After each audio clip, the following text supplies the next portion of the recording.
குழுவில் திமுக செய்தி தொடர்பு தலைவர் டி.கே.எஸ். இளங்கோவன், திமுக வர்த்தகர் அணி துணைத் தலைவர் கோ.வி. செழியன், திமுக சொத்து பாதுகாப்பு குழு செயலாளரும், தகவல் தொழில்நுட்பத்துறை அமைச்சருமான பி.டி.ஆர். பழனிவேல் தியாகராஜன், முன்னாள் எம்.பி., திமுக செய்தி தொடர்பு செயலாளர் கான்ஸ்டன்டைன் ரவீந்திரன், திமுக மருத்துவ அணி செயலாளர் எழிலன் நாகநாதன், திமுக சுற்றுச்சூழல் அணி செயலாளர் கார்த்திகேய சிவசேனாதிபதி, திமுக மகளிர் தொண்டர் அணி துணை செயலாளர் தமிழரசி ரவிக்குமார் எம்.எல்.ஏ., இந்திய ஆட்சிப் பணி அலுவலர் ஜி. சந்தானம், கனவு தமிழ்நாடு ஒருங்கிணைப்பாளர் சுரேஷ் சம்பந்தம் ஆகியோர் இடம்பெற்றுள்ளனர்.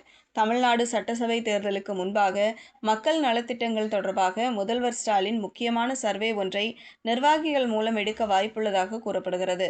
அதன்படி அரசு ஊழியர்களை கொண்ட சிறப்பு குழு ஒன்று வீடுகளுக்கு நேரடியாக சென்று ஒவ்வொரு குடும்பத்தினரிடம் பேச உள்ளது.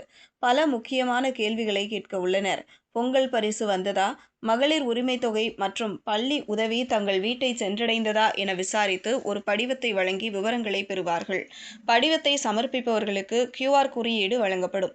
அதில் கோரிக்கையின் நிலையை அறிய முடியும். அவர்களுக்கு இருக்கும் கோரிக்கைகளை கேட்டு அதன் அடிப்படையில் உடனடி தீர்வு அல்லது தேர்தல் வாக்குறுதிகளாக திமுகவினர் இதை வழங்குவார்கள் என்று ஆளும் திமுக தரப்பு கூறியுள்ளது.